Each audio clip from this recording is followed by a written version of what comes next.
All right, welcome. This is episode 14 of Brothers.Y'all Good. My name is Michael W. I'm with my man, Jason S., and we are your co-hosts for this podcast. Jason, let me get started. Let me ask you, brother, how you doing this week? You good? Well, I am good. You know, life is continuing to life. That's one thing I've learned over the years. We was just having a little pre-talk before this, and Brother Maxwell reminded me what the old folks been telling me my whole life. And I'm one of them old folks now. You doing all that rah, just keep living. And so that's the truth. And I'm going to keep living. I'm excited. My daughter's coming home from completing her year at Berkeley. So I'm first year at Berkeley. So I'm super excited about that. She'll be here for the summer. And so life is good relative to everything else. And one thing I'll say, I try to pick a word every year. I've been pretty public about my word this year. My word this year is about perspective. And so everything is perspective. My life is bad. It's bad if I don't keep things in perspective. My life is great. I got a great life. The problems I have are good problems. They suck at times. Don't get it twisted, but they're good problems in perspective. When I look at the rest of life, I've had the opportunity to work downtown, and we got to see a lot of the unhoused population and what they got to live with. And I don't have none of those problems. None, not one. So I eat whatever I want, wherever I want, however much I want, with whoever I want. And so I'm doing good in the grand scheme of things. So perspective. Let me ask you, brother, you good? I'm good, man. The weekend was kind of rough. We got some family drama going on, but we're getting that all settled. There's some stuff with some outsiders that kind of acted up. There's some stuff we're dealing with, and I'm going to go back and deal with it again next weekend, but we're going to get it sorted. I know I talked to you about it more directly. Yes, sir. I appreciate your prayers about it, and everybody's safe and everybody's good, and I'm thankful for that. And we're going to continue to work to make sure that's the case. So I appreciate that. And I'm excited because I'm celebrating my birthday week because tomorrow is my birthday. Hey.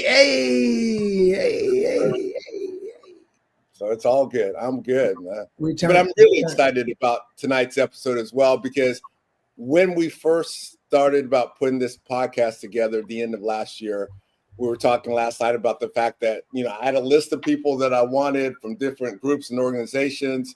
And we started one way, and then the podcast kind of developed a life of its own, right? Yes, it did. The problem with telling Jesus take the wheel is sometimes it's like, oh, he actually took the wheel. All right. Right. This was going over here. But it turned out that we had some other guests lined up for this week. You reached out this weekend and said, man, something came up with them. And I reached out to these brothers, and true to the men that they are, in less than 12 hours, they were like, we're in, we're set, send us the information, we're locked in, we can't wait for this opportunity. Talked to my brother Josh, he was like, my man, I had just prayed about this. And so we're going to talk a little bit more about that, but I'm so excited to have these brothers from an organization that they invited me to be a part of, the Eagles organization, which is a mentoring organization that started in San Diego, and they're going to talk more about that, but it's nationwide now. They got chapters from the East Coast to the West Coast, from the Northwest to the South, and it's on and popping. We're trying to do stuff to mentor to at-risk kids throughout the country, and there's a lot of dynamic people that are involved. It's not just men that are involved. It's not just Blacks that are involved, but it's a full-service mentoring organization. And so I'm just so excited to have them not only talk about that organization, but talk about their own personal stories that I know a little bit about. But like we talk all the time, we learn so much on the podcast about people that we know already because we allow them to share and dig deep. So I'm excited to welcome them. But before we get to them, I got to ask you, Jason, tell everybody that might not know, that tuning in for the first time tonight, what's this podcast all about? Well, we always say Brothers.Y'all Good is more than just a podcast. But this is what we like to term a real talk space. We just talked about beforehand, man. Dogs might jump up on people's laps, so ain't no telling what's going to happen because this is a real talk space, much like a barbershop or a beauty salon. Specifically, though, this is where Black men can come through and open up and get honest about mental health. This show, we like to dive deep into things that matter, stuff like faith, fatherhood, fellowship, and anything, any ups and downs that we face navigating life as Black men today, from dealing with stress, anxiety, trauma, to breaking through the stigma that's been holding us back. This podcast the aim is to keep it real with personal stories, expert advice, and practical tools to help you find peace and strength. So, as we say though, this ain't just talk. This is about building each other up, sharing experiences, and creating a healthier and stronger community. So we happy that y'all pulled up. Glad that y'all tuned in, and let's have the conversations that heal. And together we're breaking the silence, overcoming barriers, and helping every brother to be able to say, yeah, brother, I'm good. Back to you, Mike. Introduce our guests or get them an opportunity to introduce themselves, man. Super happy to be here. So we got two dynamic brothers. The first is Alan Maxwell. The other is Joshua James. Y'all might not be able to see Brother Maxwell. He's a little far away from the camera because his library is so big. He's trying to flex and tell everybody how big his library is. Oh, yeah, yeah. Jason and I with our little bookcases, he got a whole wall behind him. Yeah, I'm ashamed. So he's kind of way back in the distance of his library because he wants to show as much of as he can on that one wall. We appreciate that so much, Brother Maxwell. I'm going to let you introduce yourself, and then I'm going to turn it over to you to let you introduce the person that graduated from the same high school that you did, who's also a member of the Eagles organization. Thank you so much, Mike. It's, first of all, happy birthday to you, my friend. And thank you. 27 doesn't look any better, man. I'm telling you, great. Keep up the good work, man. Yeah.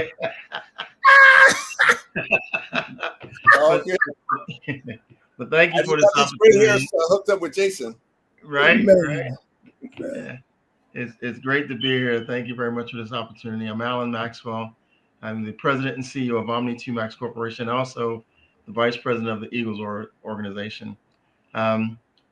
Just real brief, and I guess we'll talk a little bit later more about the Eagles, but I'm so proud of just being associated with this organization for a lot of reasons. All the things we talked about earlier here about checking on each other if we could, building that coalition of people, a trusted environment, and working together for all to succeed. And so I just really enjoy giving back and watching the ability to change young minds. I mean, I personally fly around the country. I just recently went down to South Carolina to go to a elementary school down at Tuskegee University, talking to some of the business and engineering students. And so I really take this personal and really just wrap my arms around it. But what got me here was Omni2 Max. And so Omni2 Max is a company I started about 15 years ago, and retired Navy officer, retired government civil servant. I just can't figure out what I want to do when I grow up, so I'm doing this now. But the most shocking day of my life was, as I was sharing with Mike earlier, I never look at applications at the employees that I hire in my company. I mean, never. I mean, it's just not something that I do. And for some reason, this one particular day, I went, let me look at these applicants. And so I'm thumbing through applications, and I see this name, and I see high school graduation, Hazelhurst, Georgia. And I'm like, there's no way. Who in the right mind could even, one, pronounce it or even know where something like that, or even think that something like that existed in the far distant lands of Georgia? Well, lo and behold, that was my alma mater. That I get to say that. But then I said, wow, there's two of us. And so what Josh didn't know, but at that very moment, his life changed. Before he even met me, his life changed. And so I summoned him. He tells me, he says, it was like being called to the principal's office. He's like, why in the hell is the CEO of the company telling me to come to his office? Well, yeah, he shows up, and I told him, I said, listen, buddy, we're now locked at the hips. You're from my hometown, and we're going to rock and roll California. And so now today, in a very respectful and humble way, he calls me affectionately dad, and I call him affectionately son. Yeah. And that's kind of our relationship right now. And I just see it getting better. I love him like my son, and we work strong together. We're there each other, and we just shared a beautiful weekend together, taking our ladies out for a lunch boat cruise, which was very nice. So, what a good young man, and I'm just proud to be a part of his life, and just proud to be a part of Eagles. And again, thank you so much for just Wow. allowing us this opportunity to be on this show. So, Man, we over can to end you. on that. Man, I'm supposed to be tough. Let me grab my tissue real quick. I know this was for God. Now from Josh's perspective, Josh, go ahead and introduce yourself to our audience. Yeah, good afternoon, everybody. My name is Joshua James, and as Alan said, I'm from Georgia, Hazelhurst, Georgia. A little bit about myself is I went to the military for 5 years. Most of my background is in logistics. A total of 9 years. I worked a little bit in the government sector for 4 years, and now I'm transitioning more into the AI space. So I graduate here in July with my bachelor's in business administration, and then I'll be pursuing my master's in artificial intelligence at UCSD. So I'll be graduating from Columbia College in July, and then I'll be pursuing my master's at UCSD in master's in artificial intelligence. So, like I said, the story about me and him, I was driving semi trucks at the time, so I have a CDL license as well, and I was just in my head. Long story short, I was just in my head, just thinking about it. I really want to transition back into logistics because that's what I know, and that was that's my specialty at the time. So I remember exactly where I was out, sitting in my semi truck on the side of the road, eating lunch, and I get this email. I've been applying for at least 50 jobs, getting denied. I'm like, is my military experience even worth it? You start thinking about stuff. So I'm sitting there and I'm eating my sandwich, and then I get this email saying that you've been selected to work as a contractor for Omni 2 Max, and I'm excited. I'm pumped. It's $2 more, and I'm just starting my career, so I'm excited about that. And then I get I accept the offer, and I get another call from the person that was in that position at the time, and she's like, "Hey, can you come to the office? The CEO wants to meet." And I didn't even have a clue what a CEO was. So I'm nervous. I'm scared. I'm sweating. I'm like, what should I wear? All this type of stuff. So I go up there, and like I said, we met, and we sat down, chatted a little bit, and found out that he's from, his brother knew my family, and the rest is just history. So it's a beautiful thing, and I'm grateful for him to be that spark in my life to lead me to be a better man than I am. So, but that's all I have for that. Nice. So talk a little bit about that. Talk about what that relationship has been since that first meeting in the principal's office, right? Since that first meeting with, this is the guy that's going to tell me that he knows my high school, right? Because it had to be he said it was a shock for him. I imagine it was a shock for you when he told you that he knew your high school, and then you realized you knew some of the same people. But tell me a little bit about how that relationship has evolved over time. Well, I always tell people, I believe in a higher power. So that was the reason I got connected. We got connected, and the relationships since we've met has grown over time because with me, I've always had a hard time trusting growing up, and it's somebody that you don't know, and I'm out here by myself, so all my family's in Georgia, so I'm nervous, but I'm giving it a shot because of somebody saying that I want to take you under my wing and show you the ropes. I never heard that, so it was kind of a thing that I gradually stepped into. But as we grown and started chatting and getting to know each other, I was able to get promoted to son, as well, I like to say.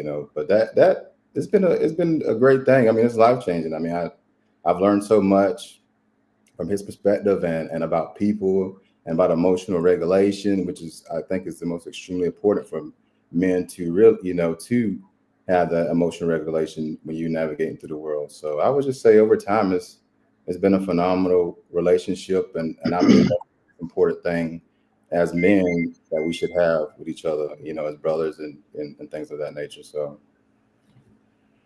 Nice. That's beautiful. That's beautiful.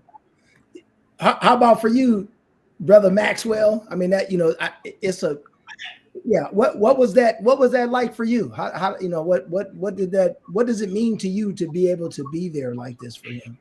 So I'll put it simple. My daughter got pissed off at me. Was it last year? I ain't sharing my dad. Exactly, right. I hate God. Yeah, you know, he's a son I never had, and so I love him. I mean, because we really do sit down and have some father and son type chats about life and about just all sorts of things, and so it's just a great. It's good for me to pour into him. It's good to sit back and watch, you know, the development in him and just see the trajectory that he's on, and just to know that, you know, certainly God has his hand on him, but it's good to see that he gets it and that he's not one of these young men that is not coachable or trainable.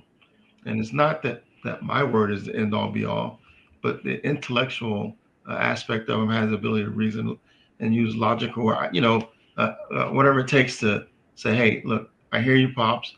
Do do do do do do. I'm going to calculate whatever, and then I'm going to make my decision. Now, I'm always hoping that his decision is based on all the information I poured into him, but sometimes it's not. And guess what? That's okay, because that's all part of growing. And when he makes a decision that's contrary to my belief system, we talk about it. That was a nice way of saying. You picking up what you putting down? I'm going to ask Josh about that. Don't worry. Don't worry. But we've had some discussions about, you know, decisions that could have been better. You know, it was. But the good news is, hey, that's how you learn. You know, that's what growth is all about. If you don't fail, if you don't make a bad decision, how do you know when you make a good decision? So that's the beauty part of my, because I get to sit in the bleachers and watch this and enjoy this and just, I mean, I love him like my son, and we talk like my son, and we talk regularly. Like so my daughter's like, Dad, come on now, we're really your daughters. I mean, you gotta let us in every now and then. Amen. So there you go. Yeah. And Josh, and you got dad over here crying and stuff. It's all teary. I appreciate that. Sorry about that. Yeah, these allergies are wearing me out. No, I got you. So Josh, talk a little bit about what it's like to not follow the advice that you get, right? Here's somebody that you meet in a setting where he's clearly the authority figure, right? And the relationship is evolved into this father and son relationship that we've talked about. But I guess in a very real way, we've never had a father and son duo on the podcast. So tell me what it's like for you as the son that says, yeah, for the most part, I listen to what he says, but sometimes I decide to go left when he says go right. What's that like? And how do y'all get back to the space where everybody's cool with each other? Because he sounds cool right now with, you know what, that's okay. We don't learn if we don't make mistakes, but that's usually not how people react when they give you good advice and you don't follow it. Well, one of the best advices that he's ever taught me is just don't take anything personal, because you know, I'm growing and I'm learning, but I feel like whenever I do make a mistake, I sit and analyze it. So I pick where he's, you know, he's right, and then I pick where I could have made a better decision. But I also understand that as a man, you're gonna make some mistakes, because that's the only way you learn, like you said. So it's gotten better now with time, of course. At first, you know, whenever I would make a mistake, I might get a little, mad, or have a little, but like, what, why am I wrong? But then I start understanding, well, he's already lived the life, before me. So I'm like, let me just pump my brakes and become an active listener. So I believe that the active listening thing and actually doing research about my decisions has helped me, understand that, yeah, I got a lot to learn. So I would just leave it at that. Right. And so folks don't know, but we meet with our guests before we ever go on, and we talk about the fact that we're not just going to move from one part to let's go to where it all got good, because Mm-hmm. the meat is where you were saying, well, at one point it was kind of tough, but Yeah. now it's gotten better. So I want to spend a little time with what it was like when things were tough, and then how did we get to it got better? So when I would say, when with the generation, I would say my generation of men can sometimes be a little level-headed because of the social media and stuff, I believe. But it's just when it got tough for me, if I'm understanding what you asking me, is that I just really had to really focus on the emotional regulations, keeping those emotions in check, because I believe that's just, that's what we need to do to navigate in life and to learn. So No, I get that, but what emotions were you dealing with that you were trying to regulate? What was it that you were feeling? just anger. I grew up, as an angry kid. So with sports and everything, that was kind of my way of getting my anger out. So I would just say more anger, not mad as into like fighting anger, but just anger about the decisions that I did wrong and what I could have did right. So just not knowing, I guess. You only know what you know. So just that part of me not teaching myself how to learn and understand stuff was challenging for me as a kid. So I would say that was what kind of made me like anger but the anger was actually not a bad thing for me, because that's why I was pretty, really good at sports because of my anger. So I think that was it played out very well. I Okay. can control it better now. So Okay. Jason. Yeah, What? and What about you? I'm curious to hear what was it like for you, Alan? How was it like going through those processes with them? And I mean, how did so you help them deal with that? I'm the type of guy that, this is probably one of the characteristics that Mike and I probably share. Calmness, but I could be direct, and I could be, if I want to be direct, I'm going to be right at your throat, but it's not to hurt you. It's in a loving way, And so, I've been married to my wife for 41 years, and we've never had an argument. And a lot of people don't understand that, because that's not something that's in my DNA. So with Josh, when he does something, I come with logic and reason and say, hey, here's what you did, here's the outcomes, and this was your choice. This could have been this way. So now, if you feel bad about your choice, you should, because it was probably a bad choice. But if you feel good about your choice, cool. This particular choice was bad, but we can live with it. It wasn't damaging. It didn't hurt nothing. It was just a bad choice or bad decision. So that to me, and the important part is making these choices and decisions in a safe environment. So with me, it's a safe environment. There's nothing that's going to come back to hurt him from me, right? So other than maybe a tongue lashing, but that's about it. But in terms of anything else, no. So it's that tough love, but it never had to be anything. So I don't want to make this sound like that anything was really super bad, because it's never been like that. We've Right. always had a great relationship, and even the challenges are cool to talk about. So it was never been contentious or anything like that. So no, no, no, no. Yeah, Yeah. that's So it's interesting because you know a father-son dynamic is different when you grew up with the person and you got this long history. You got to so for somebody um, to they say that adoption is actually more intimate. Adoption is actually shows a different level of love for someone to be willing to bring someone in that's not a womb child, right? That chooses to bring that person in. Now, I don't know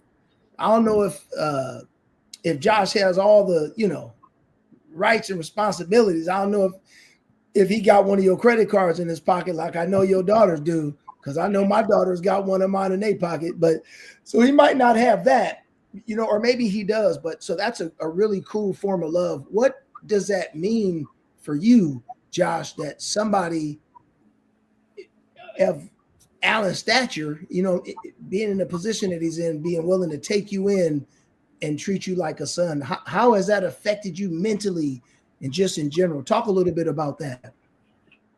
Well, I would say it has affected me in a way that can't really be explained. It's kind of like a action thing, which is love. But I would just say it's been a beautiful experience because, like I said, I always tell him this. He don't really have to take the time to spend time with me because of who he is and what he does. But the fact that he does take out that time and we have a good relationship now is the best feeling in the world because, like I said, somebody at his status, usually people have to pay, nowadays for the advice that he gives. So it's like now I'm always grateful for. I pray for him every day. So yeah, it's an amazing feeling, and yeah, I don't want to tear up or anything, but yeah, it's good. It's Now we want you to, man. Speak on it. That's important. Speak on it. Avoid that needed to be filled in my life. So I would just keep it at that. But yeah, it's beautiful. See, no. Again, we're not doing that, right? We're not doing. I'm gonna leave it at that because the whole benefit, right, of these conversations are not just to the people that are on the screen right now, but to the people that listen to it or watch it later on Spotify or YouTube or Facebook, is hearing people have real conversations. So let's do this, Josh. Let's talk about what life was like prior to Alan. So let's go back to Georgia. What was that like growing up, going to high school there? What was your family dynamics like? If you had siblings? Give our audience a flavor of what young Josh growing up was like. All righty. So back, where I'm from, it's a very small town. We pretty much everybody knows everybody. Growing up for me, as a child, like I spoke before, anger was a thing that was a good thing because I can control it. I was never really like a type of guy that tried to fight people because I used my anger as fuel to push myself. So I feel that was something that was good for me. But growing up, yeah, like I said, I have 5 siblings. I have 3 sisters and I have a brother. And, I was always mostly the athlete, the one of the family that did all the sports. I played basketball. I played baseball, ran track. And yeah, I played baseball, ran track, and I was very athletic. So I would just say growing up for me was, it wasn't easy. We made what we could do. We live in a small, call it mobile home. So I shared a room with my brother for a while, and it was not the best, but it was still, I was grateful for it because my parents, they gave me food and they did what they needed to do. So country life was good. I remember going, walking outside with no shoes on, playing kickball with my cousins. So we had our cousins and stuff. We grew up, with each other, and I would love to spend time with my cousins because they were, it was where it was fun at. So, but I would say the younger Josh was challenging because I didn't, going through school, I didn't feel like I was smart as I would say per se, because I one of the things I would share with Alan all the time was like I could read really fast, but I couldn't comprehend what I was reading. So that was kind of a thing that kind of bothered me growing up. Vocabulary words, not being able to pronounce words, and now I read two books a month now, and I feel like I'm a scholar. Well, I say I'm a scholar because of how much I read, but just the growth of just learning and not thinking that I wasn't that I wasn't as smart, but growing into becoming smarter was, I would say, something that was good. But yeah, I was just growing up was, it was very challenging.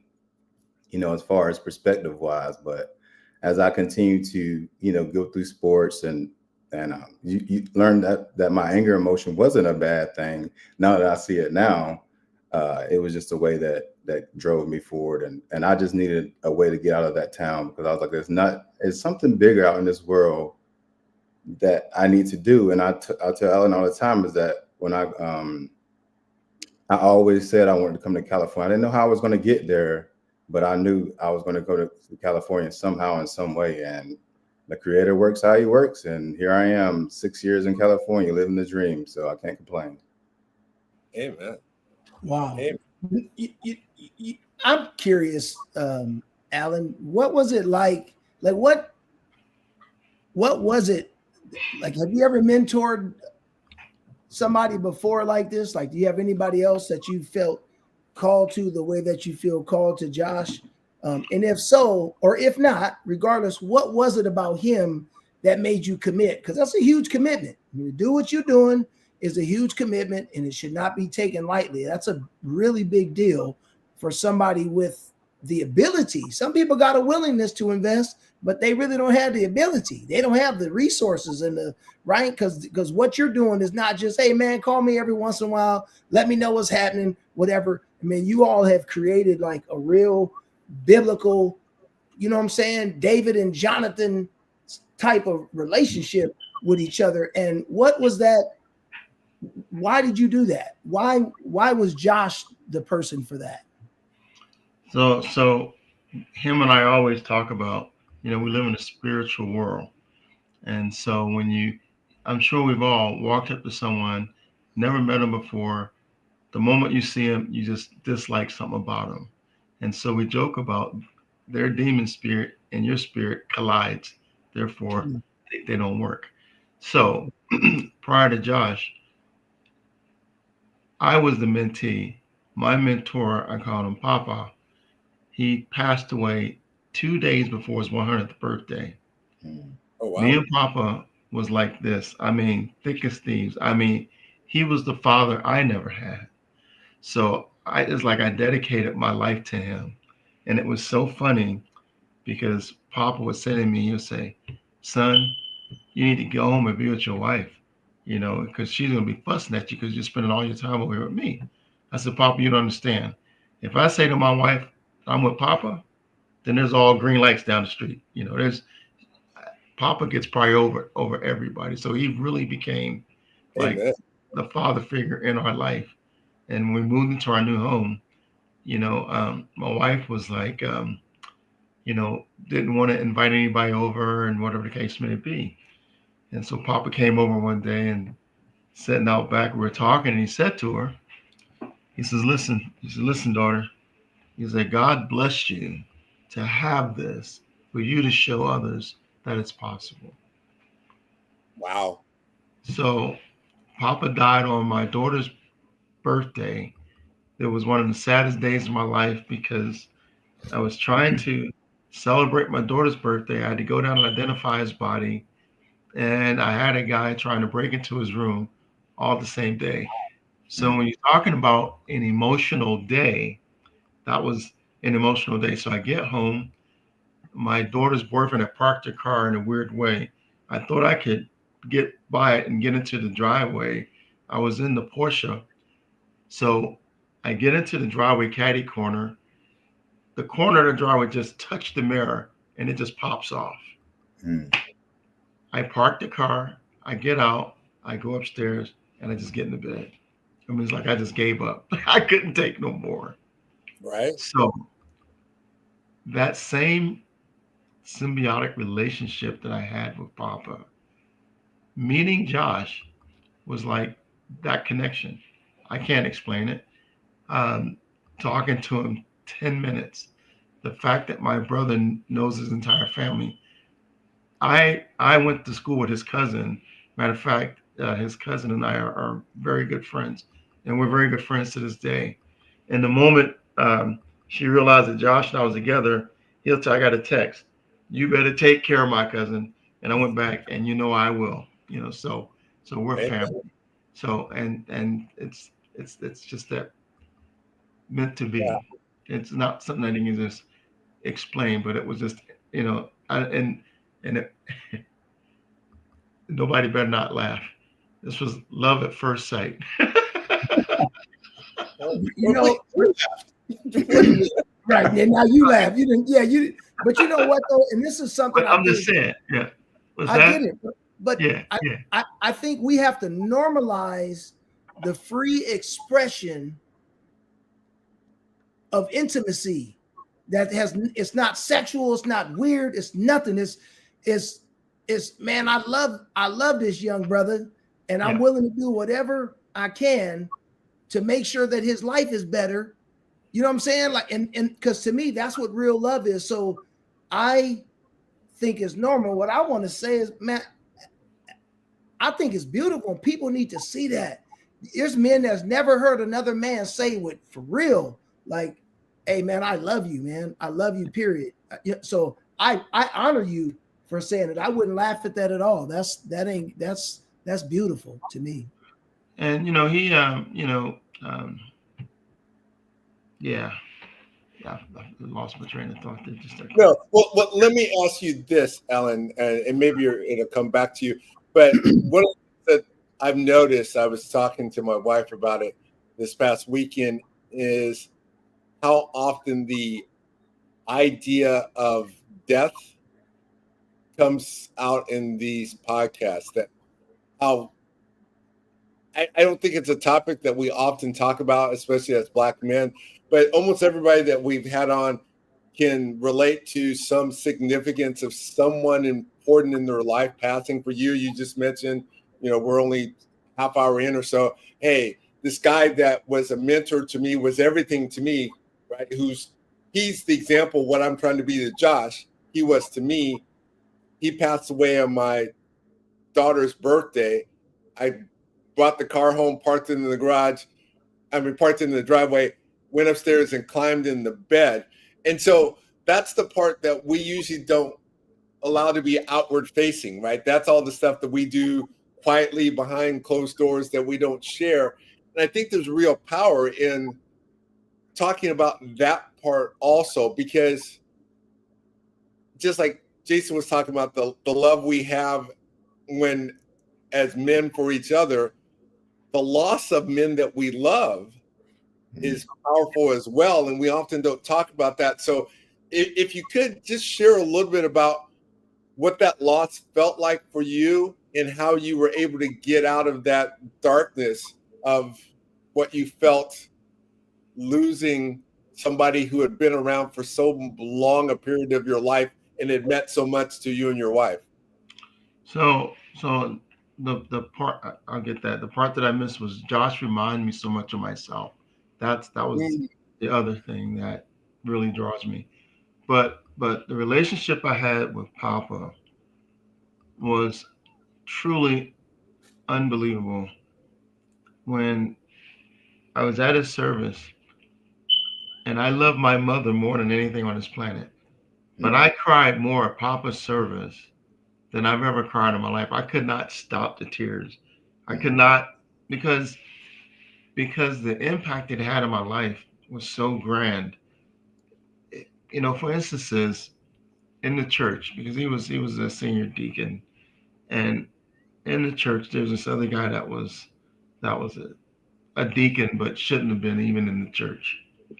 But uh, I started talking about it, and he said, "Listen, son, get this man out of your head forever, because wasting time on fools such as this." And I mean, he just broke it down, and made it make sense to me. And I'm sitting there going, wow, he didn't have to do that. But by the fact that he did that, gave me a different perspective on how I looked at this individual. And it helped me put this individual in the proper box. You know what I mean? So now when I see him, no matter what he says, no matter what he does, it doesn't affect me, because now I get what Papa told me. So when I think of Papa. I think of Papa often. Even now, it was January 21st of 21 when he passed, and so I think of him all the time. He's in my head constantly, because he meant so much to me in terms of all the wisdom that he put there, And I sometimes, that spiritual talk, Papa, what do you think about this? Yeah, and so to me that's real. And so he's not gone. He's just in a safe place and in a good place. And so and and and my mother and he, I'm not going to tell you which one is my favorite because both of them are, and it depends on what day it is. And I love them both dearly, So, and I miss them both dearly. So, um, Amen. two impactful people in my life. So, yeah. Amen. Yeah, man, that's beautiful. I'm curious, Josh. Like, um, I always say, typically the guys that are like the quietest. My dad used to always say, just because the dog is wagging his tail, don't mean it's happy. And every mean dog ain't gonna show you his teeth, right? And then Right. they always say it's the quiet ones you got to be careful for. So I'm and you look like you kind of got some size on you. So Oh, uh Josh is swole. Josh is hey, swole. listen. So Okay. here's what I'm gonna assume. You can tell certain people are a menace once you get them started. You don't mind minding your own business and being around the school, y'all do whatever you do, as long as you don't bother me. But if you bother me and I got to tell you more than once or twice to leave me alone, I'm gonna do something to you. And once I start doing it, it's all bad. I get that sense about you. And and so if my assumption is correct, and I'm a pretty good judge of character and people, so I think that's probably true about you. That you definitely know how to leave folks alone. But what I also know is that probably that on and off switch, right? Like when you're off, you're off. I don't even want to think about it. But once you're on, it's like, man, you better bring a tow truck and everything else because I'm getting ready to do something to you. But what I'm curious about is probably as a youngster, that was something that happened to you. As you got older, it probably did some things to you, which I'm assuming affected your mental health, affected the way that you saw life, created some fears and some whatever as you start. What has your relationship with Alan done for you to bring a sense of hope, faith, and trust in the process of your life? What has this relationship done for you to like give you a zest to get up every day? Not that you didn't necessarily have it before, but did it give you like a man, this like having this guy is like a dream come true? Like I'm good. Has it been that type of thing? And if so, talk a little bit about that. Well, for like I said, we always talk about it is that it's the exposure that is possible. So he showed me that it's actually possible to do, what he's doing. And that's kind of what I was like, I want to be like this guy, because I'm exposed to it. So I was like, there's no going back now. And I'm always been a very driven type of person that, competitive anyway. So once he gave me a taste of it, it was over. It was like a kid eating cake. So I got some of the candy and I was like, okay, let's get it. So it's kind of the exposure part of it, just seeing it. That's what gave me the belief that it's possible. So now it's like, okay, I see it. Now I gotta put the work in and tie it back to the anger part. That helps. I don't get angry. Of course, I can control it better, but just see that I have that competitiveness in me gives me that ability to to move forward because I want to live that type of lifestyle. So yeah, I would just say the exposure part of it and him being the father figure to show me this is possible, you can do it, and that's what gets me up every day. So that's part of what I believe is what caused everything in the relationship that we have. So just being exposed to it. Yeah, let me follow up real quick. And this is probably a difficult question to answer because I heard in philosophy it's tough to ask the if questions, right? If that it's just you don't know because it's too many variables. But what do you think life, if you had to think of your life today and what it is because of Alan or Pops, you know what I'm saying? What do you think? Like, where do you see your life being without him being in your life? Well, I probably would have never saw what I've seen as far as the exposure part. So if he wasn't in my life, I would say I wouldn't know as much as I know. I mean, because it was part of him opening up my perspective about learning and and seeing there's more to the world. So it would have impacted a huge part of it, because he always says that you have angels in your life that you meet, and I believe that he was one of my angels. And he always says some people don't recognize that, because he's like, we all have mentors. It just takes, you have to notice that, and I noticed that right away. Like, okay, I got to build this relationship. I got to build a trust with them. I got to, those type of things. So I would just say that, without, going back to the question, if I would have never met him, it would have been a different path. So I believe that everything happens for a reason. I'm a true believer. So it was meant to happen. So it's kind of hard for me to answer something that didn't really happen. So Sure. So that's all I would say about it. It's just experience. What I see now was supposed to happen. So that's what I would say. I love it. Amen. And then let me follow up, Josh. You're talking about kind of, in the past, you were this person that could read fast, but didn't read for comprehension. But I've heard in the intro, and I'm finishing up my degree, and I'm about to start my master's in artificial intelligence, and right. And so, as we talked about yesterday, it's not about just the destination. Talk a little bit about the journey. How do you go from the kid who can read but not comprehend to the guy that wants to get a master's degree now? Who was the person, or what was the event that helped you see yourself differently, so that you could go from that high school kid that was the athlete to this well-educated, right? Because master's degrees, that's a small percentile of people that get to that. What was it that helped you chart that path? I would just say, I feel like as a man, once you starts to build that confidence up, it plays a huge part. So I would just say, just working on myself. I'm a type of guy that works on self-improvement all the time. So I always want to stay sharp. Is something that we like to say, iron sharpen iron. So just me working on myself is anybody working on it. So that's the most important thing. Your brain is the most important thing to work on, because that's why it's at the top of your head. So I believe if you work on your brain, everything else is going to work. So we'll just say, that in high school? Was that once you were in the Navy? Was that after you got out of the Navy? When did you develop that mindset? Right, I agree with you. It's a philosophy and a mindset, but where did that start?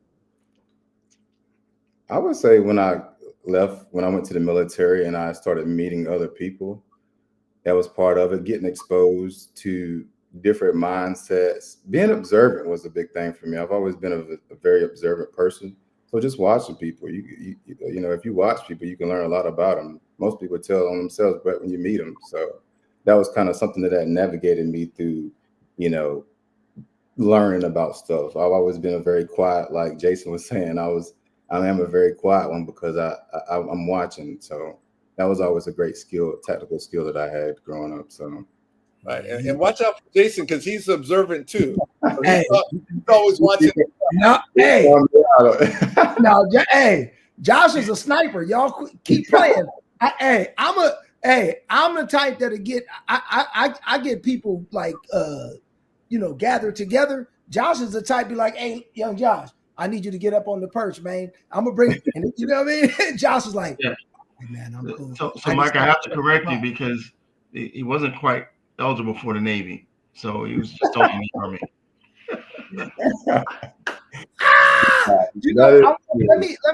That is funny. That's funny. I won't even go there. I wasn't in the military, so I don't have the right. I am in the Army though. I'm in the Army now. I've been in the Army since 1991, the Army of the Lord. So yeah. But what I wanted to ask you, Alan, man, because I guess I'm not sure how to ask the question, but I'm really intrigued because our last interview with Mike's fraternity brothers, the Sigmas, Dr. Raul and Mr. Shelton. I saw Mr. Shelton today, as a matter of fact. Super good to see him. mentorship was the thing. That was the theme. Like, I don't know if we're going into this, like, I don't know if that's where we're going now or whatever. I don't know, but I'm here for it. And I want to say, like, what does it take to be a mentor? It's not just age, because everybody shouldn't be a mentor. You know what I'm saying? But what do you think? What is your goal as a mentor? As you think about Josh, what do you think about that you want to give to him? How are you intentional as a mentor? Or are you just a friend? Or, you know what I'm saying? Like, what does that look like for you? I don't know if that's a good question, but I'm not sure how to formulate it, but that's kind of what I'm thinking around right now. No, that's a great question, and I understand what you're asking me. So it's not something that I get up in the morning and say I'm going to go find somebody to mentor. That's not how it works. Um, it's a chemistry thing. It's to give you a perfect example. I have another young man that I mentor in the Links Achievers. He and I met once with his family. I went to one of his soccer games, and we never spoke again, or really built anything. So at the Achievers event, of course, I'm there to support him, and he said something really nice. He said, "I want to give credit to my mentor, Alan, even though we didn't meet all the time. I've always respected his willingness to give," or something to that effect. And I thought, oh, that was really nice. So it was seemed kind of awkward that evening, but then we said, hey, let's get together. We went to lunch and we're like best friends now.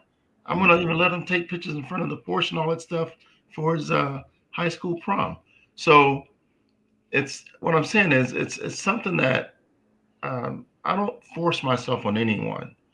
And it's one of these things where if it's a natural connect, it'll flourish. If it's not, it'll just fade away. So when he and I met, touch, it just kind of dissolved, came back together. That was the hook. Boop. So now we're connected. And so I think, but with Josh, it was that instant right off the bat connect. Just a natural.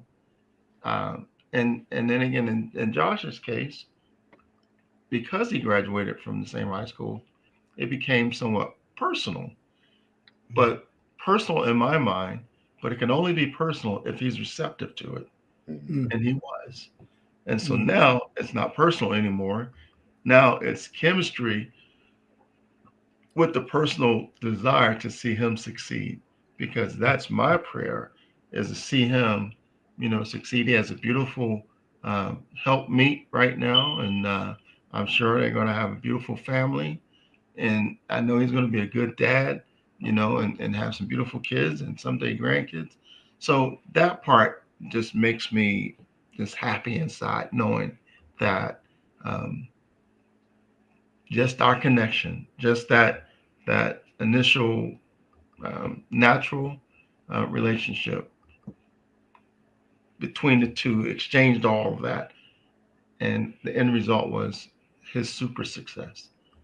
I get to go score, in a way that not for me, but it's like, yeah, seeing the champion run across the finish line. That's what it's all about for me. And I don't have any other mentor that I'm as close to as I am with Josh. I have other mentees, but we don't have this relationship. Amen. And that's beautiful. And Josh, why don't you talk a little bit about what being because in addition to being mentored by Alan, also a mentor to Eagles. Talk a little bit about what that means to you and how you see your role, not just through the Eagles organization, but just in life. So can you repeat that question again? I'm sorry. Sure. You're being mentored by Alan, but you're also in the Eagles and you have taken on a role of being a mentor. Talk a little bit about what that's like for you to take on that role to try to mentor others while you're being mentored. Well, for me, it's just that I'm a type of guy, when I learn something, I like to pass it down to those who are willing to learn. So I don't believe in gatekeeping, because we all can get a piece of the pie. So I would just say that, learning from him, I'm a giver too. So I guess that's one of the reasons that God connected us as well, because my parents taught me the importance of giving and giving back. And that's what Alan teaches me as well. So it's kind of like something that was natural for me to do. So it's like whenever he gives me, information, I'm observing, and I see those who try kind of navigates me to them. So I just bring them under my wing and say, hey, this person's teaching me this, and now I'm going to bring it to show you. So either you're going to take the information and implement, or it's going to be just information that's not used. So I would just say that, yeah, just learning what he teaches me helps me teach those and mentor those, because I'm actually, the things that he's taught me that I'm doing actually works. So that's the thing. So that's the importance of me knowing that it works. I'm like, okay, it's time to pass this down, so experience, but me experiencing it, that's the reason that that's been my thing for mentoring those under me as well. So Yeah, and I'm sure Alan already knew that the stuff he's telling you worked. oh yeah, absolutely. Why your head's a little hard sometimes, but that's all right. That's how sons will be. Yeah, exactly. So, get out a little later in his life that, yeah, having a grown son can be tough. Yeah. But let me follow up with that, Josh, because I think it's really important.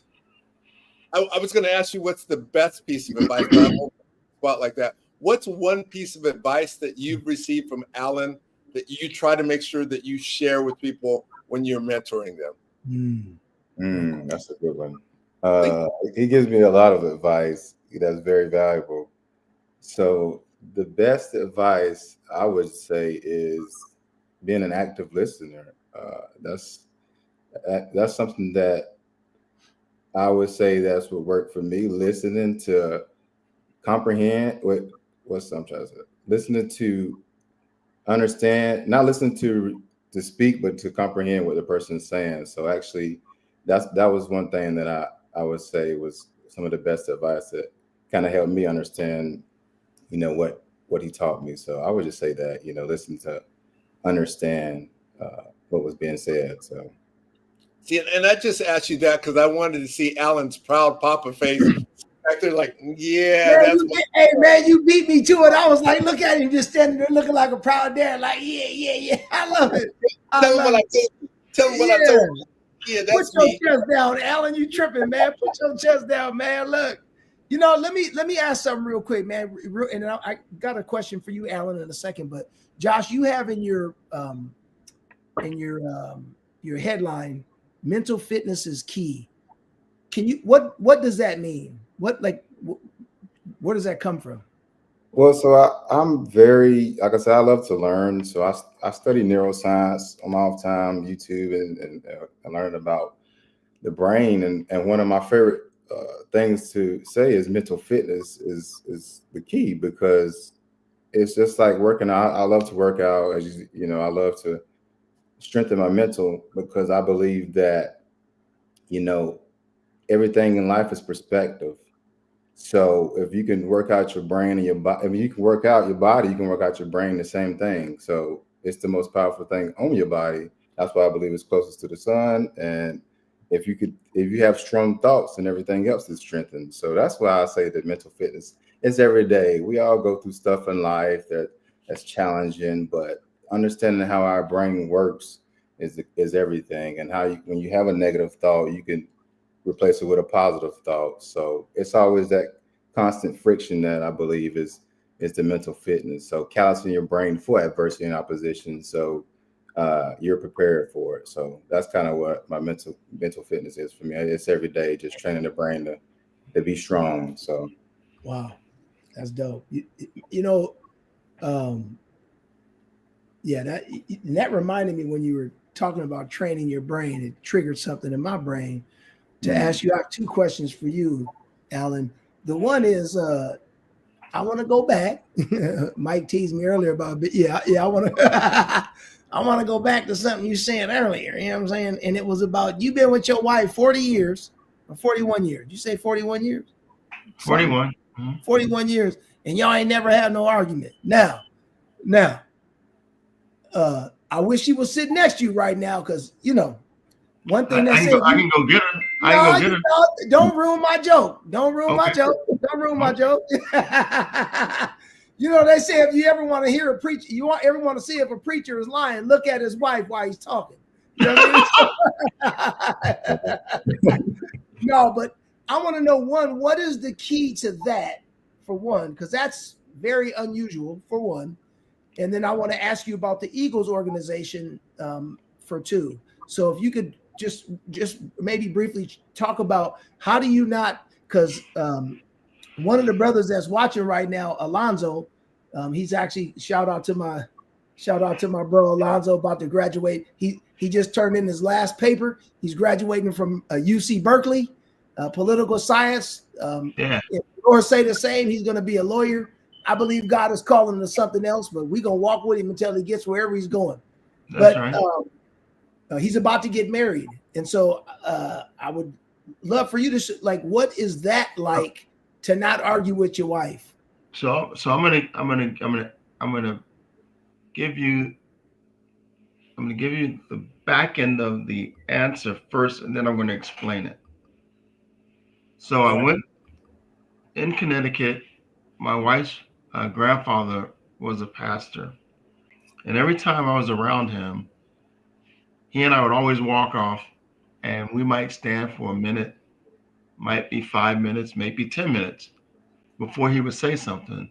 But then he would finally say something, and whatever he said would be something very profound, right? So that was our little thing. Well, he celebrated 50 years of marriage with his wife. And I went to him and I said, Grandpa Rice, how do you stay married to a woman for 50 years? And he said, real easy, son. He says, I have no expectations of her. So therefore, she can never let me down. Mm. So let me back into that. When he said that, it blew my mind, because now I'm going check. So now let me go back to my wife and I. When we met, we became best friends. It was 6 months before I even kissed this woman in our relationship. We got to know each other, got to become friends. Then we decided to get married. The proposal was, hey, babe, we've been acting like we're married. We might as well get married. Okay, fine. She was like, I was expecting the on the knee thing. I went, okay, fine. I got a picture where I had a straw hat on, a bottle of booze, and a cigarette in one hand, on my knees. And that was the way I proposed to my wife. We had a very small wedding. But to answer your question directly, that I've always respected her for who she was, knowing that she's different and don't think like I do. And she's always respected me for who I am. Now, have we had disagreements? Absolutely. We've had disagreements. Have I ever raised my voice at her? Absolutely not. Have I ever called out of her name or said anything harsh to her? Absolutely not. Only because we can sit down and have this conversation. You and I could disagree. Let's sit down and talk about it, and we can violently oppose each other, and we could disagree, but let's agree to disagree, and let me respect you as who you are. You respect me for who I am. So not only with my wife, I try to do that with everybody. And when I'm talking to someone that don't get it, I'm accused for cutting people quick, you know, and that's why I do it. Because if we're communicating and you're not getting what I'm saying, then it doesn't make sense to continue on this conversation now or forever, because you're not going to ever understand what we got to talk about. So my wife and I, you know, we sit and we talk, and she shares her thoughts, and if I agree, I acknowledge it. If I don't agree, I say I don't agree, but that's that's your perspective. Who am I? And I'll close with this, and then you hear me say this a lot now. There's 7.7 billion human beings on this planet, which means there's 7.7 billion ideas, thoughts, opinions, attitudes, whatever. And guess what? Every single one of them is correct. from that individual's perspective. Mhm. So who am I to change the way somebody thinks or what they say? So I said to my wife, and I just said this to her. I said, baby, out of that 7.7 billion, I chose you. Score. Man, you know what I'm saying? Man, you That's told her it. that she was like, you right, and I also chose you, homie. You know what I mean? That's I right. No, love it. yeah, Love it. but no, Love she it. just said she's in control of me, which has been the true statement all along. We Another don't reason why argue. I don't argue, because I know Yeah, I can't. I I have was two gonna daughters. man, Any your wife is probably quiet. Like Josh, you like, man, listen, let me stop arguing. I might mess around and wake up like Lionel Richie with hot listen, grits all over my body. listen, you must have met my wife because she's definitely quiet. No, you can always tell the type A. Let me say this, man. Let me say this too, because I want to ask about the Eagles organization. Yes, sir. But what I want to say is, I had to confirm this yesterday in our pre-meeting with you, but I had the great pleasure of attending the Lynx Achievers Affair of Honor this year, Yes, and sir. I will say, I had heard about the Eagles organization originally because when Mike and I first sat down to figure out who are the first 10 guests that we were going to have on the podcast, the Eagles organization, and I don't remember the name that he put there. I just remember the Eagles organization was on the list. And so it just was in the back of my mind. Didn't really think about it at first. I kind of thought it was the Eagles. I thought it was like the Eagles football team. That's who I thought the whole time, right? And then I met you, or I saw you a month ago at the Lynx Achievers Affair of Honor. Yes. And you got up on stage as the vice president of the Lynx, but I don't think, and y'all gave us, vice president of the Eagles organization. I don't think that's where you gave the scholarship. I think the scholarship just came on GP from you and your connection is it Tuskegee? Yes, sir. This brother gave and made available. I don't even know if you gave it. Let's not even get into that. Let's don't have that conversation. I'm talking about that night. You gave 4, made available that night or that afternoon 4 full ride scholarships to Tuskegee University. So I just want to say, when we think about the level of people that are available, and I want you to hold this question in your mind too, Josh. Hold this question is, what would you tell some young person about being vigilant to find them a mentor and looking for signs? Because that's important. But I just wanted to shout you out for that, Alan, and say there was something different when you said that. I just want to say I appreciate the space that you occupy, the type of brother that you are, to be selfless enough to even care about something like that. And the fact that so often in our community, people don't even take advantage of that. But we won't, that'll be a conversation for another day. But I just wanted to say thank you for being that type of man. But then can you maybe talk a little bit about what the Eagles organization is all about and what that means to you as the vice president? I would love to. So, so it's a cool, it was a cool start. It was a bunch of brothers used to get together out at MCRD for lunch, and we just kind of get together for lunch and sit around, just talk about, just life stuff, just enjoying each other's fellowship. And we moved from MCRD to Yum Yum Donut right on the corner of Rosecrans and Midway. And we started meeting there collectively. And then all of a sudden, we start looking around the room, and it's comprised of majority brothers and majority senior individuals.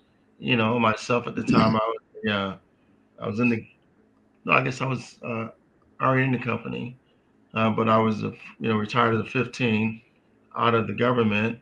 Um, there was a couple of the CEOs and a couple of the senior government executives in the room. So we're like, why not form a group, make us a little more formal? And Jack volunteered to put together the paperwork and file all the documents to make it a nonprofit. And we came up with the name the Eagles.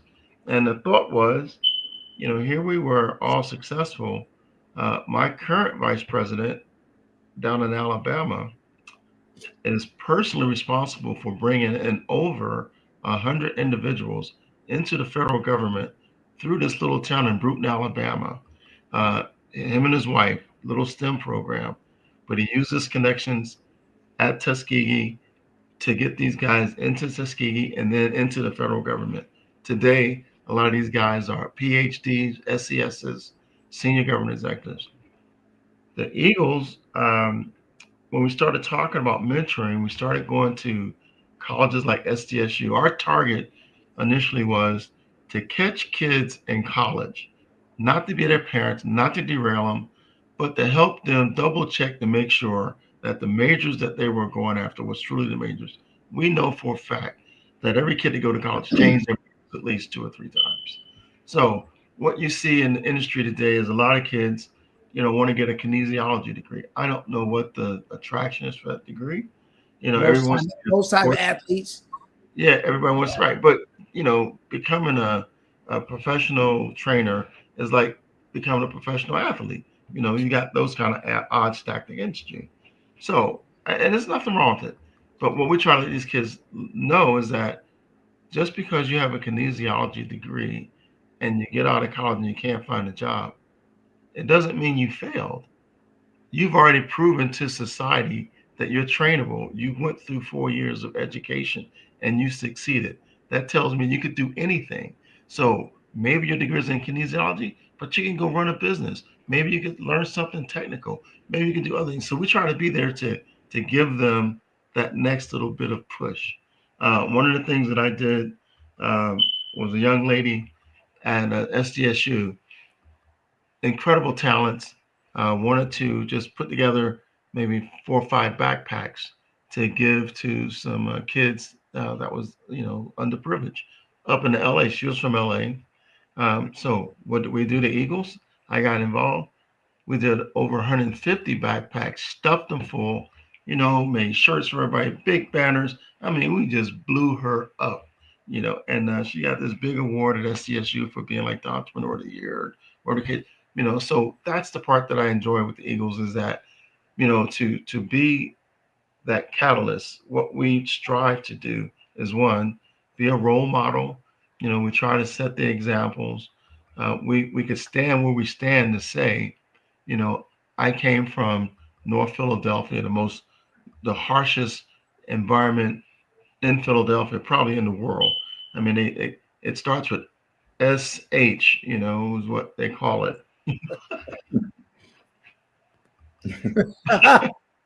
Yeah, well, But to turn around and to be a successful businessman in San Diego, California, living the lifestyle I'm living, saying Right. that I'm nobody special, I'm nobody important, I'm a hardworking guy just like you are, just like you are, just like you are, just like you are. So guys, every one of you guys can do the exact same thing. All I want to do is tell you, pick your dot on the map where you want to go, put that engine in gear, and stay focused, stay energized, and don't take your eye off the ball. And you will achieve whatever goal it is you want in life. I promise you that, right? So that's what we try to talk to the kids about. Um, like I said, I went to South Carolina elementary school. Um, I just got asked today to go to Watts and speak at some of the junior high schools there. I mean, I would love to do that. Again, to see somebody, and Josh said it earlier,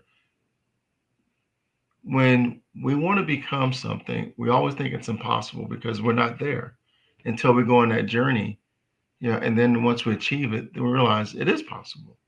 You Right. know, so we like to we try as the Eagles organization to let you know that the struggle is real, the journey is real, but the accomplishment is real too. And what we try to do is, like I say, not be a parent, but be that safe voice that you can sit and share.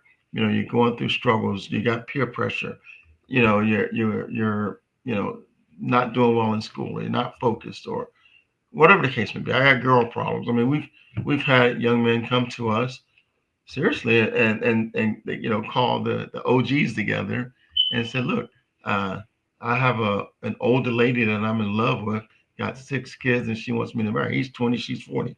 What do you guys think? we said, "Run, Forrest, run!" you know, take that thing you call love, pack it up, put it in your back pocket, but run. So, now today, a young man has met a beautiful, beautiful woman, smart, intelligent. Now they're getting married, and he's got a beautiful future ahead of him, and he's a part of the Eagles as well. So it's kind of like an internal self healing. Iron sharpens iron, as Josh said earlier. So I get excited just thinking about the things that we do. I get excited about the accomplishments, and I get super excited of the fact that it all started from a simple idea in MCRD at a lunch table. And here we are, a nationwide organization helping hundreds of people, really making a difference in their life, really, cool. Really changing their course, really giving them a true nautical shift in the right direction. And so that's the Eagles. Wow. Yeah. I want to, man. I want to. First of all, I need a mentor, man. I need you to mentor me, Alan. Josh, don't be no hater. You know what I'm saying? Don't you be no hater. This dude parking Porsches and stuff. I want to take a picture for my prom photo. You know what I'm saying? Man. I want to get a degree from Tuskegee. All of that. I want all you got. I'm all ears. I'm listening. I'm available. You have it all. Hey, I ain't hard-headed. I ain't nothing. You know what I'm saying? I don't need no ride. You just got to show me where to go. And no, that's beautiful, man. God, Jason, man. be careful, because you hang around with Alan and you're going to end up being successful. Hey, don't threaten me with no good time. You know what I'm saying?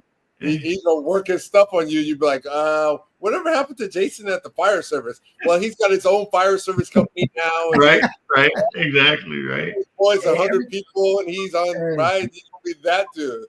One thing I know is everything happens. One thing I know, and this would be my last question for you, Josh, and I'll pass you Mike real quick, because this is what I said to hold on to. One thing I do believe, though, for real, everything happens for a reason. We meet people, and I mean, I was just thinking about this today. I think there's something people. I think some people say manifest. Some people use those words to manifest something. In my faith tradition, it's walking by faith.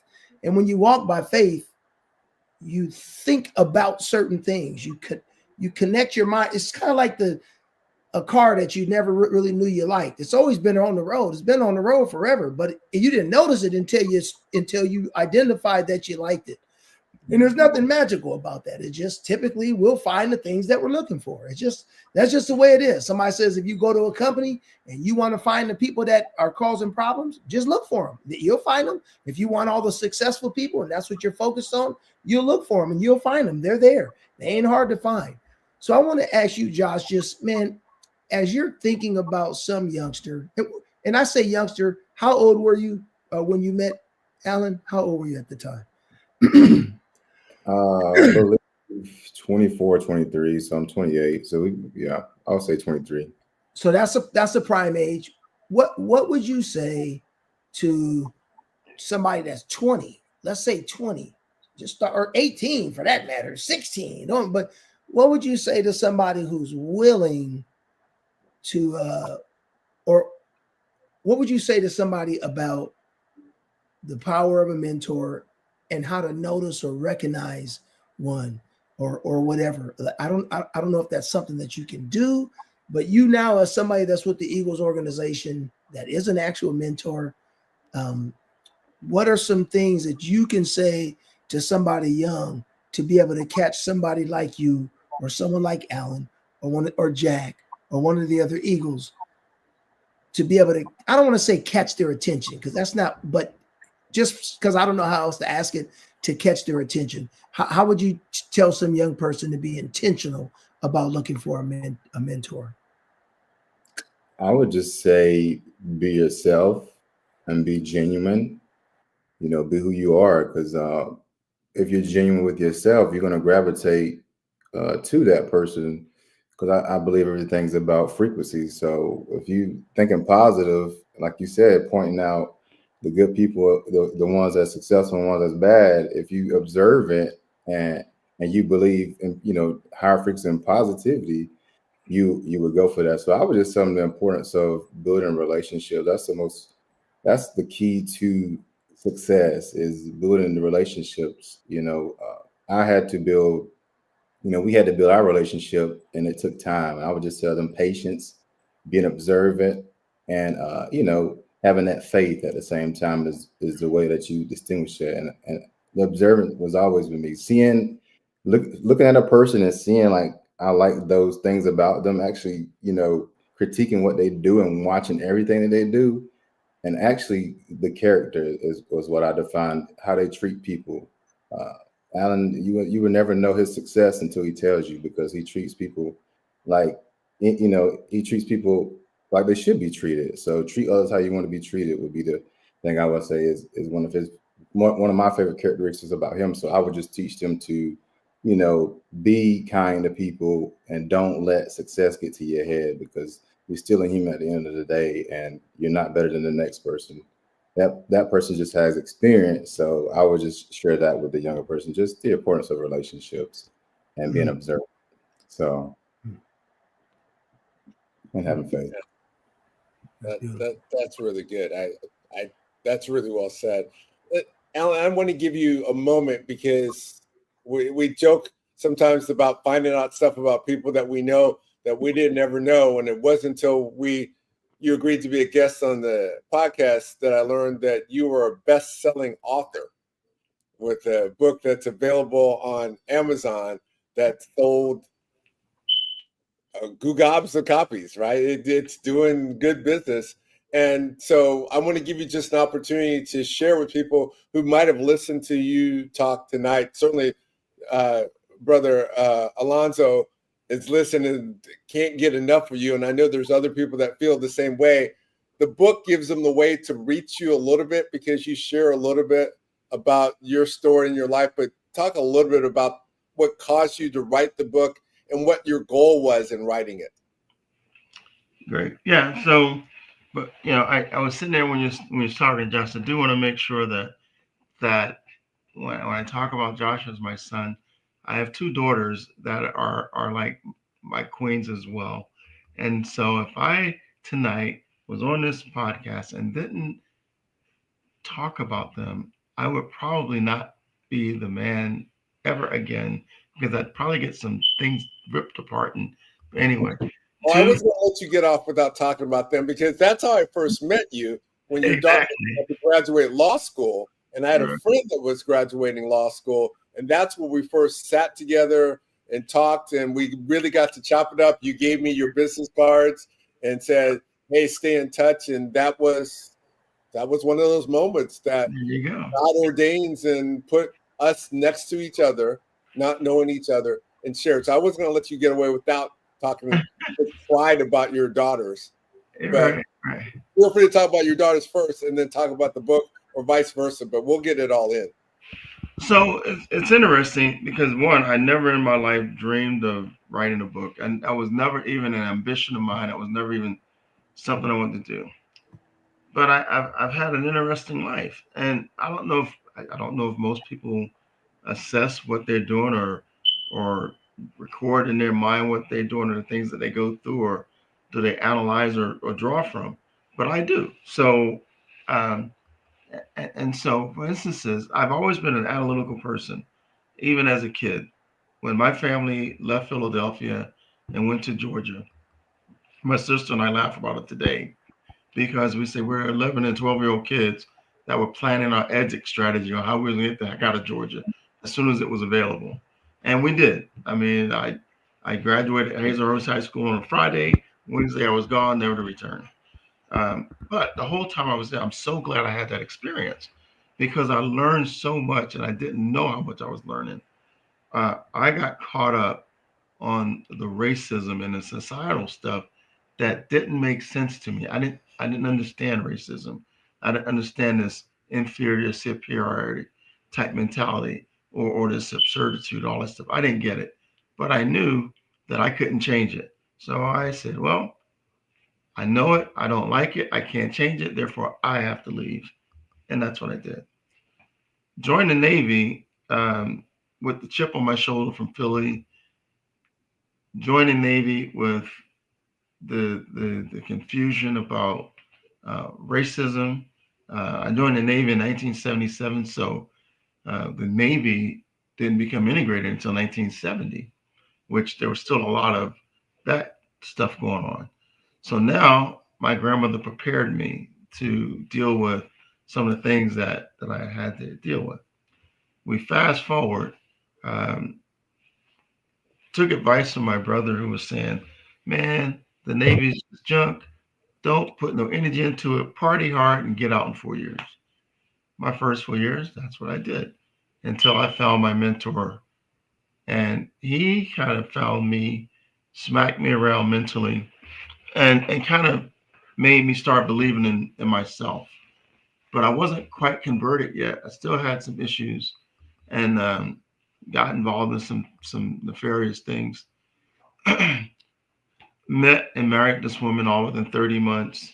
Didn't know her. Just I was just trying to rush my life.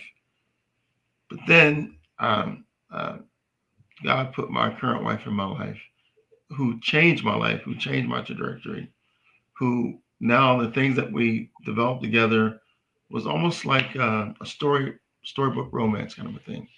But life offers you challenges. So we're doing well. Ship I get on, we have a collision at sea. One of my friends is killed. Four of my best friends are sucked down the Straits of Malacca. Whole bunch of stuff happens. Fast forward, and I'm thinking, boy, that could have been the end. Fast forward, go to Cuba. There was a plot to overthrow me and get me relieved. It was a racial thing and whatever the case may be. Anyway, made it through all that. So we get through all this. I was at the Pentagon the day before the plane hit, and so I had that as a story there. So you sit down and you just kind of doing an assessment of your life. You're going, holy smokes! You look back and you go, man, I've done a lot of stuff. Been around the world about 6 times. Been all over different countries, seen a lot of different things. And you're like, I don't know if everybody else has done this, but man, I've done a lot of stuff. And so to talk to someone that doesn't have that breadth of worldly experience, really, like what I'm saying is talking to someone in the little town in Georgia that I lived in, who they never left that little town. That's a Right. very interesting conversation because you're like, wow, your perspective is so TV focused, so whatever media that you're hearing, but there's nothing original coming out of that voice. Anyway, so um, people ask me about things, and I tell part of my little story, like this little vignette I just did. Right. Um, and the answer they would says, "Man, your life sounds so well. You ought to write a book because you have a story to tell.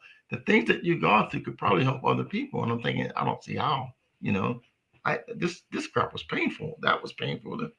Yeah, but how you handle it, was important. So okay, fine. So again, buddy of mine who was an actual um, hobo living on the streets, eating out of a trash can, turned his life around, became a doctor, lives in LA right now today. He wrote a book. And I read his book and it was called A String of Perils. And I read his book and I went, man, Doc, this is an incredible journey.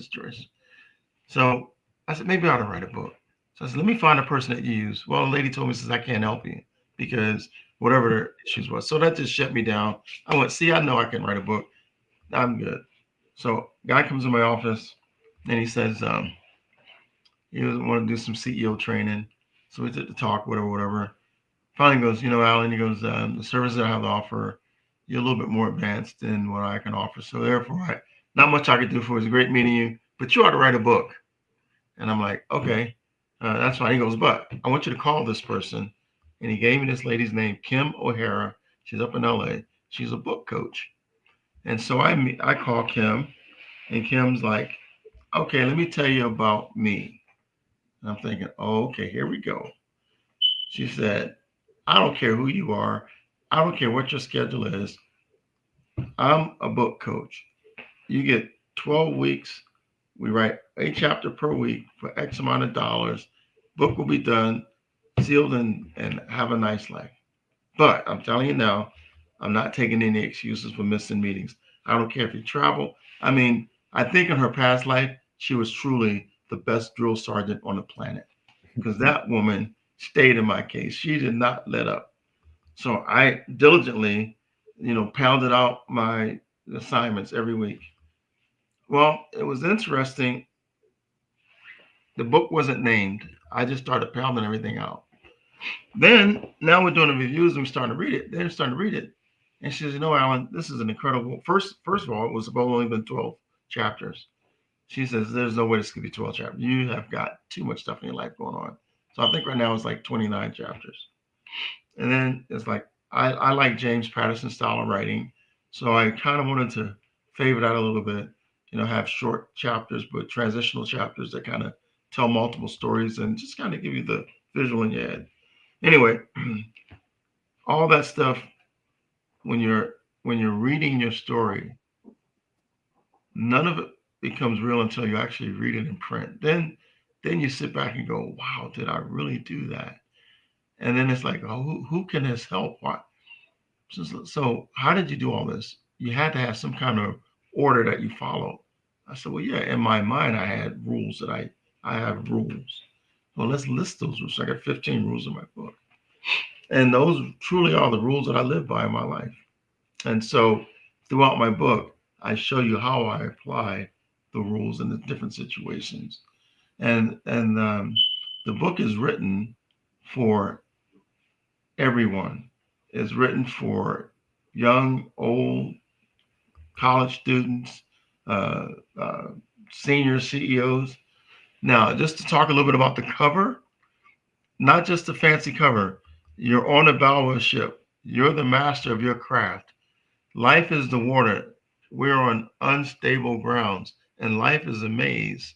In the background with the bright light, that's the glory land. So your objective here is to sail your ship through the maze and get to the happy land. That's what this is all about. That's what the cover represents.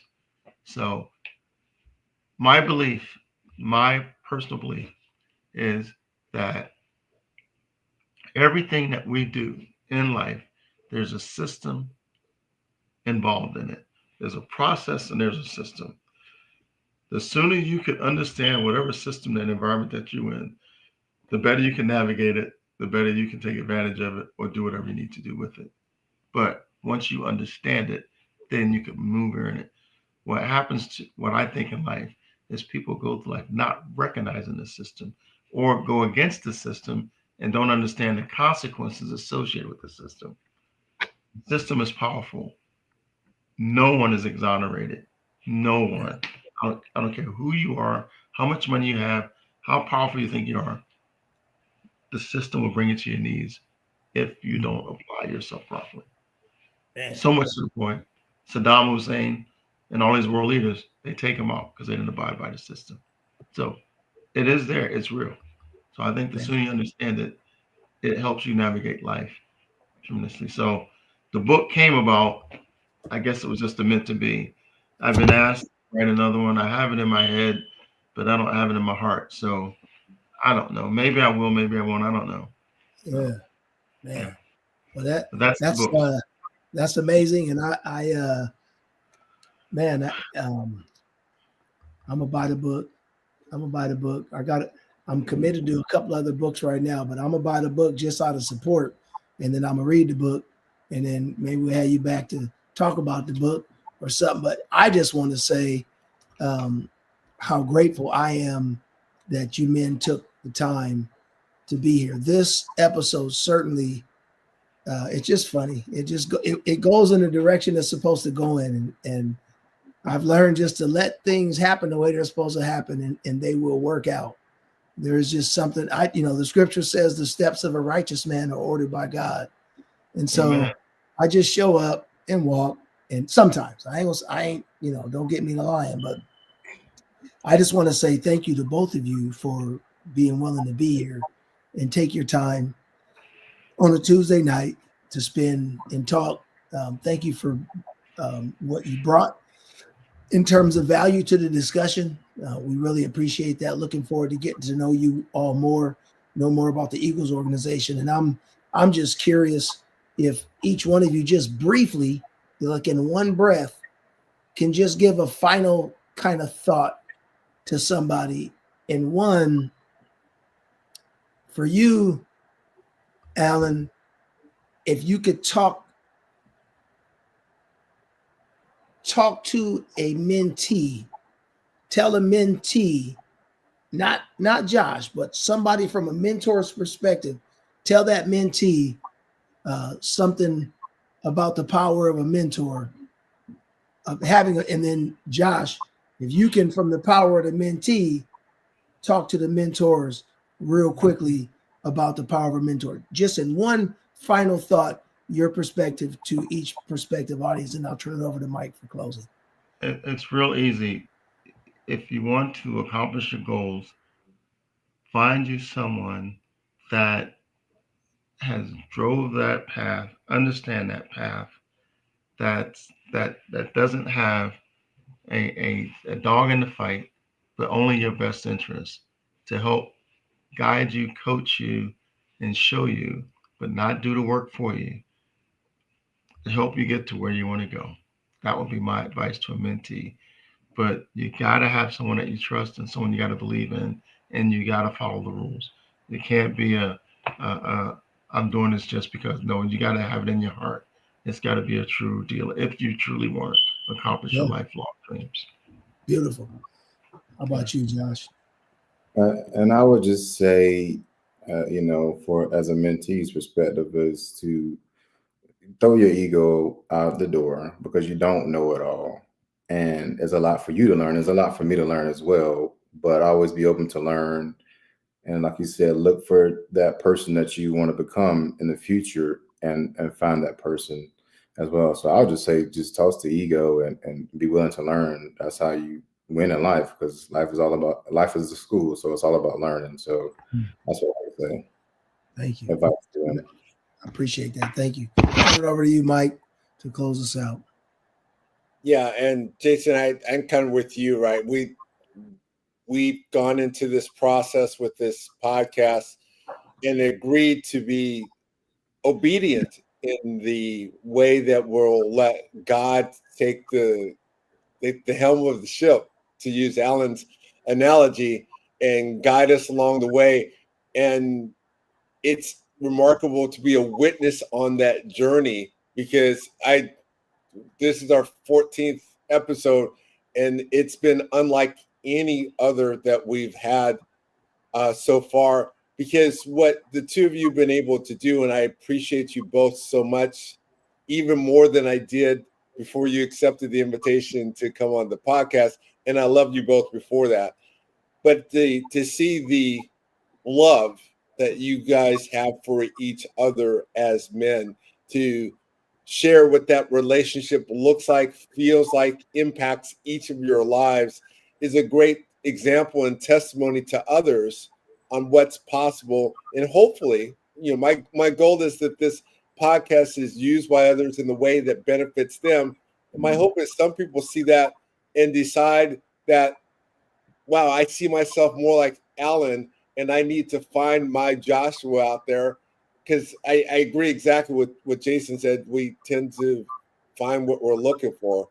So if someone's in Alan's position and sees themselves like Josh, then he'll go ahead and say, you know what? I see this brother that I probably could have a better relationship with, and it could turn into something different, because that's what they're looking for. And likewise, there are probably a lot of brothers like Josh that have applied to 50 different companies and organizations and are waiting for one opportunity and don't see the opportunity when it's right in front of them. And hopefully they'll be encouraged that I'll look for opportunities. And once I start looking for opportunities, I'll see that they present themselves. So I appreciate the two of you so much. And like we say to almost all of our guests, man, we'd love to have you guys come back and talk a little bit more, because, we get an hour and a half in and then Alan drops. So let me tell you about this first wife that I had that it didn't really go well. And then my current wife came along and rescued the day. And we're like, well, wait, we didn't hear that story before. So we'll get back into some of that stuff later with Alan, if he's willing to talk about it. But I thank you guys so much. what I said when we started this podcast, when I first talked to Jason, is here's one of the ways that I know I want the podcast to be different. I'm only doing this because God asked me to do it, and I heard his voice, and I'm trying to be obedient. And in part of that, I said, what I want to make sure we do every episode is that we pray and give thanks for the platform that he's given, the space that he's created for us. The word that I heard Alan use a number of times during the podcast is a safe space. And that's certainly what this podcast is designed to be. And I think our guests feel that from us when they come on, because they share stuff that's really from the heart. And that's the stuff that matters. And so I agree with Josh's mental health is key, right? That's part of exercising our mental health is not just to live in the pain and trauma. There's enough of that there, but to live in the health and hope of encouragement and support. And that's what the two of you have demonstrated tonight. So I'm going to turn it back over to Jason, because except for once, when we have Pastor Brooks, Jason's the man that takes us home in prayer. So I'll turn it back over to you, my brother. Man, ain't nobody listening to Pastor T, and you could tell him I said it too. He said, man, that, he just mean for no doggone reason. Well, and I always say, my faith tradition, I'm a Christian. I'm a Christian by election, not by choice. God saved me, and I need to give God the glory for that. He definitely saved me. And so and that's the context that I pray in. And so we always say, if you pray or if you don't, it don't matter. If you want to join us, you can. If you don't, that's cool too. But we need to be obedient and give glory to God and just thank God. So I just want to say, God, we just want to say thank you. Thanks for another day. It's just good. It's a good day. Those of us who are listening, either live or are going to listen later, we had the opportunity to get up. And so we just want to say thank you. Thank you for your mercy that is new every single day. Thank you for yet another reminder 2 weeks later of the power of mentorship. I want to thank you for the example of Alan and Josh's relationship. I just pray, God, that these types of relationships would get national attention. I feel like these relationships are needed. I think men are needed to know how valuable their years are. I pray that you would give more men more years to be able to give more time to more young men. And so, God, I just want to thank you for Alan. Seriously, I don't even know him, but I feel like I know him. I want to get to know him more. I thank you for his life. Thank you for his wonderful wife, his 2 daughters, for being willing to share their dad with Josh. It's a joking thing, but it actually is something. When kids get somebody great, a great parent, they don't want to give none of that up, man. They want to keep all that grace and greatness. And so thank you for him being a great father, but thank you for him being willing to be a mentor. Thank you for Josh's vision to be able to see how powerful it is to have a mentor and a guiding light in his life. Thank you for him recognizing that and utilizing it. I just thank you for his life and for where he's going. So I don't know, what's coming to my mind is just national attention. And so I pray for a national spotlight for the Eagles organization, specifically for this relationship here. I want to see Good Morning America. And I ain't even want to even talk like that. I can't stand to hear preachers talk like that. But God, I pray that this relationship like this would get national attention and more men would see the calling to be mentors and find out how powerful this is. So bless the ears that are going to hear this. Thank you again for this vision you gave to Mike and for the opportunity that I get to sit with him as a part of it. And so we just pray that this show will bring you glory, honor, and win. And because it will, we want to say thank you. And we pray all these things because of Jesus. Amen. Ladies and gentlemen, we're super grateful that you came. Thank you to everybody that came out. Those of you that got it, that spoke, Sylvada, Rising Butterfly, my main man, Alonzo. Man, love you and appreciate you, Chaz. You a fool, and you need to get on somewhere. Fox Blocks Corporation just popped in to say hi. We appreciate you popping in. To everybody that heard or will hear, thank you so much. Thank you again to Brother Alan and Brother Josh for your time, for being here and putting on display the beauty of this mentor relationship. Mike, I appreciate you. Appreciate everything that you do. Thank you for walking in obedience. Episode 14 is in the books. Ladies and gentlemen, we'll be here next week with episode 15. Am I right? Or is it episode 15 and going to 16? All right, 14 going to 15. So we'll be here, same bad time, same bad channel, 7 o'clock Tuesdays. Brothers, y'all good. Because the goal of this is to make sure that everybody is able to say, yeah, brother, I'm good. All right, y'all be well. Take care.